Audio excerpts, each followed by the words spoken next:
जनता को आप मूर्ख समझना बंद कर दीजिए। अगर हम चुन करके आएंगे तो 100 दिन में महंगाई कम करेंगे। कहा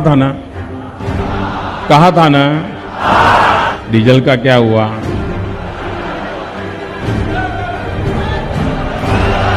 पेट्रोल का क्या हुआ? मित्रों, गैस हो, पेट्रोल हो, डीजल हो, हर प्रकार से महंगाई बढ़ रही है कि नहीं बढ़ रही है?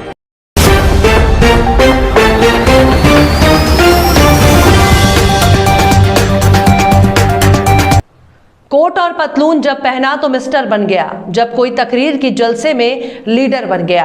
पीएम मोदी का पुराना भाषण तो आपने सुन लिया, लेकिन सवाल यह है कि आखिर सत्ता में आने के बाद भी तेल के दामों में क्यों आग लगी है?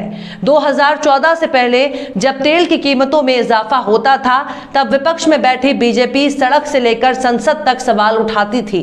उस वक्त बीजेपी के नेता साइकिल पर चलकर विरोध जताया करते थे, गले में प्याज लटकाकर बढ़ती महंगाई का विरोध करते थे और सड़क पर सिलेंडर लेकर धरना देते थे। लेकिन अब तेल के बढ़ते दाम को देश के विकास से जोड़कर दिखा रहे हैं।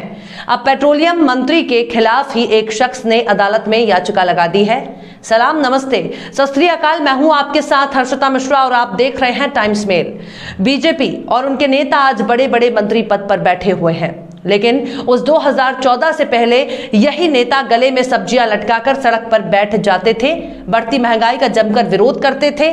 उस वक्त स्मृति ईरानी सड़क पर गैस सिलेंडर लेकर प्रदर्शन करती देखी गई, लेकिन सत्ता में आने के बाद अब बीजेपी देश के विकास को तेल के दाम से जोड़कर बता रही है। ऐसा सिर्फ इसलिए हो रहा है क्योंकि विपक्ष पूरी तरीके से नाकारा हो चुका है। ऐसा विपक्ष सड़क पर उतरने के बजाय सोशल मीडिया पर चलते रहते हैं, लेकिन बीजेपी के जैसा मजबूत विपक्ष होने का फर्ज अदा करने में नाकाम है। विपक्ष केवल शेख चिल्ली के सपने देखने में मशगूल है। अब बिहार के मुजफ्फरपुर के सीजेएम अदालत में तमन्ना हाशमी नाम के एक शख्स ने केंद्रीय पेट्रोलियम मंत्री के खिलाफ याचिका दायर की है। आरोप लगाया है कि पेट्रोलियम उत्पादक देशों में कच्चे तेलों की कीमत कम होने के बावजूद लगातार एक साजिश के तहत पेट्रोल डीजल ज्यादा दाम पर बेचा जा रहा है। अदालत ने इस मामले की सुनवाई अगली तारीख 3 जुलाई तय की। जनसत्ता.com की रिपोर्ट के मुताबिक तमन्ना हाशमी ने अपनी रिट में आईपीसी की धारा 420, 295, 295A और 511 के तहत केस चलाने की मांग की है। उन्होंने कहा कि लगातार पेट्रोल डीजल की कीमतों में इजाफे से लोग भयभीत और आक्रोशित हैं। मंगलवार को पेट्रोल 35 पैसे और डीजल 28 पैसे महंगा हुआ। इससे पहले तेल कंपनियों ने रविवार को पेट्रोल 35 पैसे महंगा किया था, जबकि डीजल के भाव में भी 25 पैसे का इजाफा हुआ। सोमवार और मंगलवार को पेट्रोल और डीजल के दाम में कोई बदलाव नहीं किया, लेकिन पिछले कुछ दिनों से लगातार हुए इजाफे ने दिल्ली में पेट्रोल 98 रुपए 81 पैसे प्रति लीटर पर पहुंच गया है। डीजल 89 रुपए 23 पैसे प्रति लीटर पर है।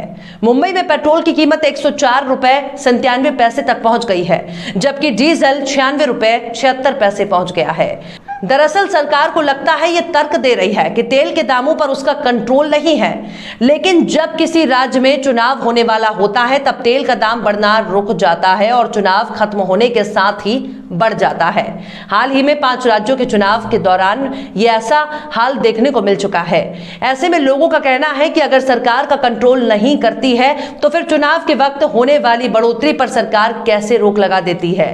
वहीं दूसरी तरफ गाड़ियों का काफिला लेकर चलने वाले नेता भी तेल के दाम पर साइकिल से चलने की सलाह दे रहे हैं। ताजा मामला मध्य प्रदेश से सामने आया है। शिवराज सरकार में ऊर्जा मंत्री प्रद्युम्न सिंह तोमर ने कहा कि साइकिल चलाओ, ये सिर्फ आम जनता नहीं, हम सभी मंत्रियों के लिए भी कह रहा हूं। साइकिल चलाने से सेहत अच्छी रहेगी।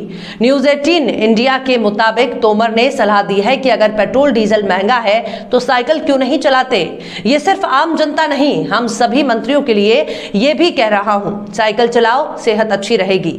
6 गाड़ियों का काफिला लेकर चलने वाले मंत्री जी आम जनता को साइकिल से चलने की नसीहत इंदौर में दे गए। अब देखना होगा कि मुजफ्फरपुर की अदालत अगली सुनवाई में क्या होता है। तब तक क्या तेल के दाम बढ़ते रहेंगे या फिर बेतहाशा बढ़ती कीमतों पर कंट्रोल होगा?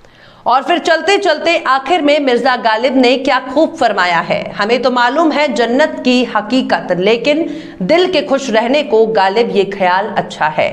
फिलहाल आपको ये वीडियो कैसा लगा कमेंट बॉक्स में आप जरूर बताइए। वीडियो पसंद आए तो लाइक करें, शेयर करें और बेबाक, निष्पक्ष और स्वतंत्र पत्रकारिता को सपोर्ट करने के लिए आप हमारे YouTube चैनल टाइम्स मेल को जरूर से सब्सक्राइब करें और सब्सक्राइब करते वक्त बेल आइकन की घंटी वाली बटन भी जरूर दबा दें ताकि हमारे चैनल पर आने वाले हर नए वीडियो की नोटिफिकेशन आपको फौरन मिल जाएगी।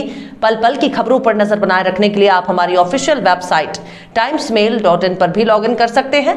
फिर मिलते हैं किसी और वीडियो में एक नई खबर के साथ। जय हिंद।